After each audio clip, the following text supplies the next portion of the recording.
It is not a secret that there is competition for resources between the two levels of government in all ministries, not just health. Because the Ministry of Health headquarters, which is headed by the Cabinet Secretary, and of course by extension the executive, also have roles to play. They feel they need to coordinate health, not just by delivering policy. They also need to be involved in changing the lives of the people. And therefore services that are meant to be delivered by the county government, sometimes you find them being duplicated. And of course that poses a challenge because the resources can never be enough. And therefore we still feel a lot of resources are left at the national level in the ministries, where you find a ministry could be having a budget that is 2 times for a particular ministry, like health, 2 times the combined budget for all the counties for health. The Minister of Health is supposed to be coordinating policy, supposed to be ensuring the enforced standards, and they also have training. Why do we still have hospitals being still built in the counties from MOH?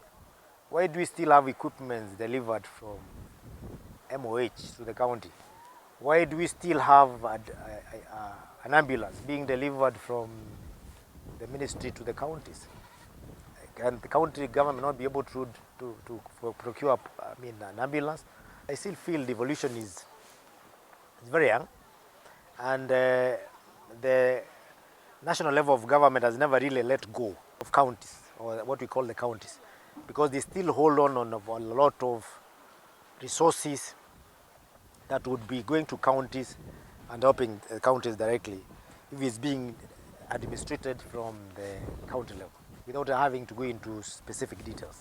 So I honestly believe that when the legislative arm of government realizes that they are not in competition with the counties, then we will have better opportunities for counties to be able to deliver on their mandates, because they will get the resources from the budget that they deserve.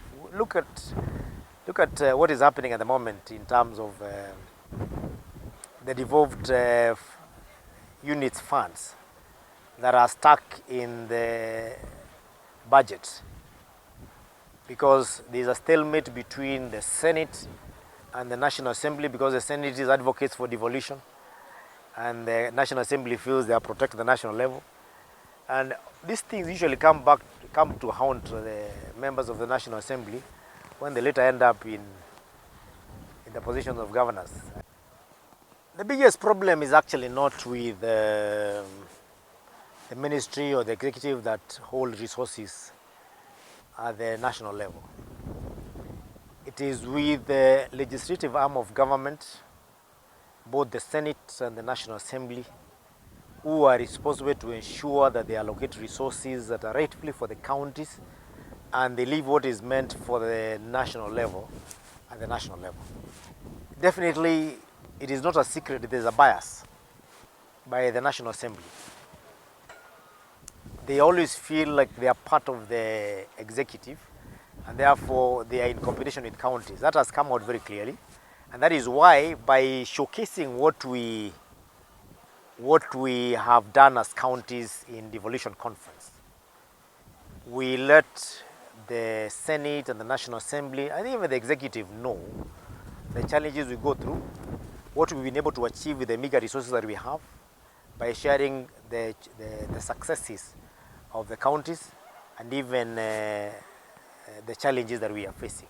We also have an opportunity to interact with the private sector, where we find out what private sector is offering, including probably medical equipment. We could be thinking right now we have the best medical equipment in our facilities, yet there could be an exhibitor here who will come and display in their exhibition very unique latest technology that is of yesterday, that makes your technology that was there last week look child play.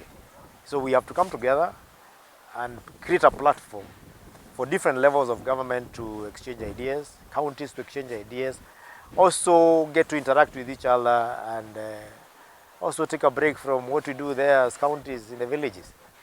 Unlike the legislative arm of government who meet in the National Assembly or the Senate, Council of Governors, we are different counties. Some of us our staff don't even meet in so many years, and they do not share any knowledge.